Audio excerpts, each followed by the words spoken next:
툴루즈-로트렉, 개성이 뚜렷한 인물과 생동감 넘치는 움직임. 19세기 말 프랑스를 대표하는 화가 툴루즈-로트렉은 간결하면서 핵심적인 메시지를 전하는 포스터를 그렸습니다. 특히나 강한 선과 색을 담은 그의 그림들은 팝아트, 일러스트를 포함해 수많은 현대 예술가들에게 영향을 끼쳤죠. 때문에 그를 현대 그래픽 아트의 선구자라 평하기도 하는데요. 그의 작품들을 보다 보면 특이한 점을 발견할 수 있습니다. 바로 춤추는 사람들이 많다는 것이죠. 서커스 단원, 춤을 추는 여성들, 로트렉 그림 속의 대상들은 모두 활기찬 액션을 보여주고 있습니다. 그는 19세기 말 반문화의 상징이었던 물랑루즈의 그림들을 많이 남겼는데요. 하지만 로트렉의 출신을 생각하면 이야기는 좀 달라집니다. 그는 남부럽지 않은 귀족 집안의 장남이었는데요. 당시 물랑루즈는 가장 유명한 공연장이었지만 반대로 하층민들이 모이는 파리의 가장 어두운 곳이기도 했습니다. 때문에 그의 신분을 생각하면 그가 그림 소재로 물랑루즈를 선택한 것은 좀 이상하기도 하죠. 무엇보다 그는 소년 시절 다리에 장애가 생겨 성장이 멈췄고 춤을 잘 출 수도 없었습니다. 그렇다면 툴루즈-로트렉은 왜 춤추는 사람들을 그렸을까요?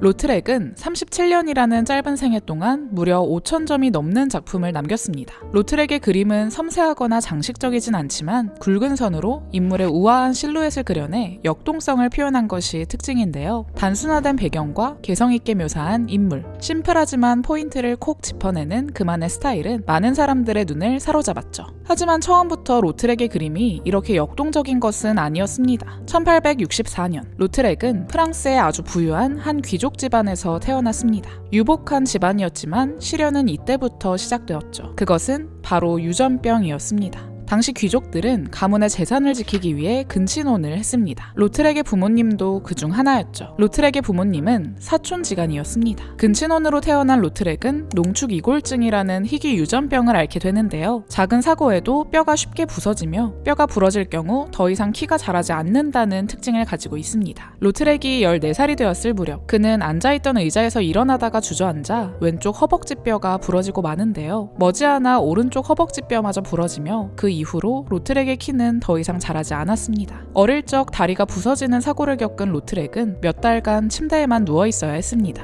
어릴 적부터 사냥과 승마와 같은 역동적인 귀족 문화를 즐길 수 없었던 로트렉은 자연스레 귀족의 삶으로부터 멀어지게 되었습니다. 침대에 누워 그가 할 수 있는 거라곤 그림을 그리는 것뿐이었죠. 로트렉이 주로 그린 주제는 그의 주변에서 쉽게 볼 수 있는 것들이었습니다. 하인, 어머니와 아버지 등 그의 주변 사람들이 대상이었죠. 이 시기 로트렉의 그림들은 고요하면서 정적인 느낌을 줍니다. 강한 명암과 함께 거친 선을 보여주며 그만의 색채를 담고 있죠. 하지만 승마와 사냥과 같은 귀족 문화를 매우 사랑했던 아버지는 아들이 미술을 하는 것을 싫어했습니다. 아버지는 로트렉의 그림을 보고 뻔뻔한 낙서를 모아둔 것일 뿐이라 말했죠. 하지만 그런 아버지의 반응에도 로트렉은 굴하지 않고 그림을 그려나갔습니다.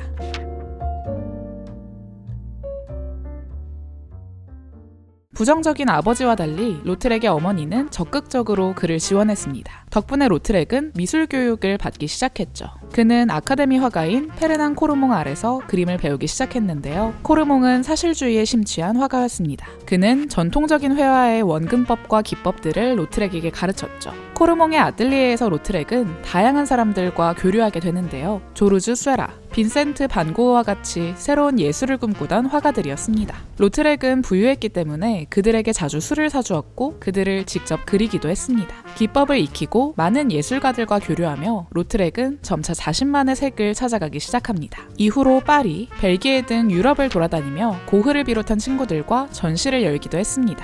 1890년 고흐가 죽던 해 열린 한 전시에선 한 화가가 고흐의 작품을 비판하자 화가 난 로트렉은 결투를 신청하기도 했죠. 그는 반 고흐의 명예를 위해서 죽더라도 싸우겠다 결심했지만 상대 화가의 사과로 결투가 이뤄지진 않았습니다. 이후로도 그는 자신의 친구들과 전시를 열며 미술계에서 이름을 쌓아가기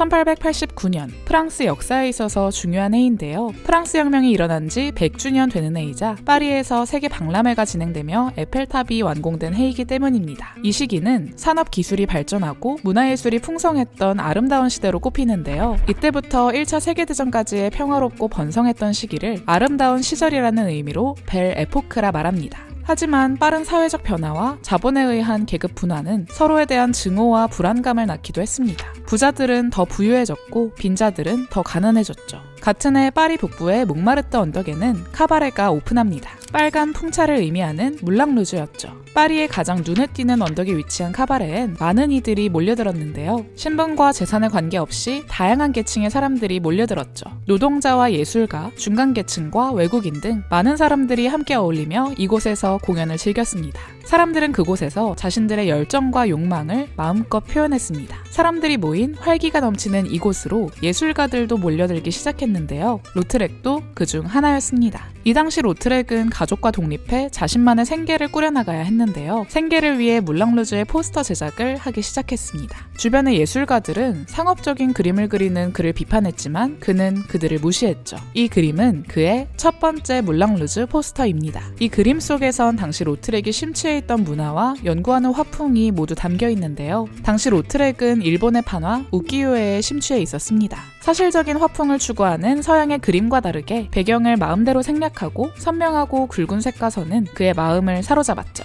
그 또한 이에 착안해 강한 색과 선, 과감한 생략을 담은 포스터 그림을 그렸습니다. 이 포스터는 이후 3000여 장이 만들어졌고 파리 곳곳의 길가에 붙여졌죠. 이전에도 광고를 목적으로 한 포스터는 많았지만 예술성과 상업성을 동시에 지닌 최초의 포스터로 평가받습니다. 혹자는 현재 흔히 볼 수 있는 길거리 포스터의 시초라고도 말하죠.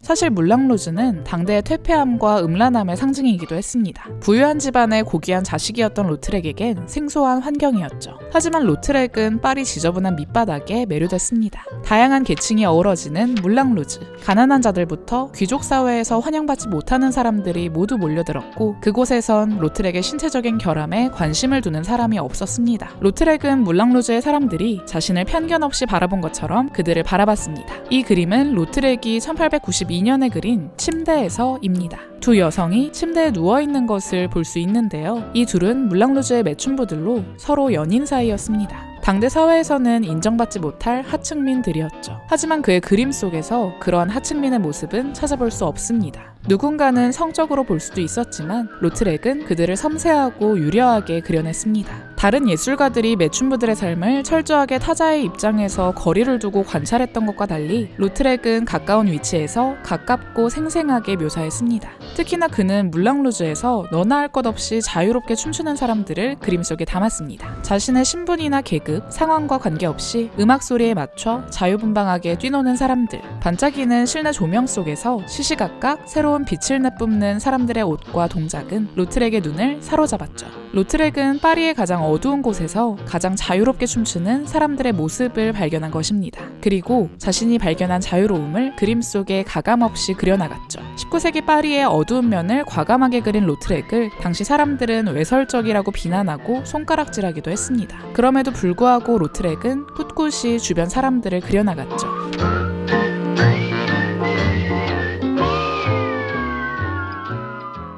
(1899년) 37이라는 젊은 나이로 로트렉은 갑작스러운 죽음을 맞이했습니다. 그는 죽을 때까지 자신의 작품을 인정하지 않던 아버지에게 늙은 바보라는 유언을 남기고 세상을 떠났죠. 그는 짧은 생애 동안 5000여 점이 넘는 작품을 남겼습니다. 그의 그림 속에는 자유분방함과 역동적인 모습들이 새겨져 있죠. 유복한 부르주아의 삶이 아닌 몽마르트의 자유로운 문화를 꿈꾸었던 예술가 툴루즈 로트렉. 그의 개성 넘치는 작품들은 후대 예술가들에게도 영감이 되며 현대 포스터와 그래픽 아트의 아버지라 불리는데요. 몽마르트의 작은 거인 툴루즈 로트렉. 그의 활기 넘치는 작품 속에서 여러분은 어떤 것이 느껴지시나요?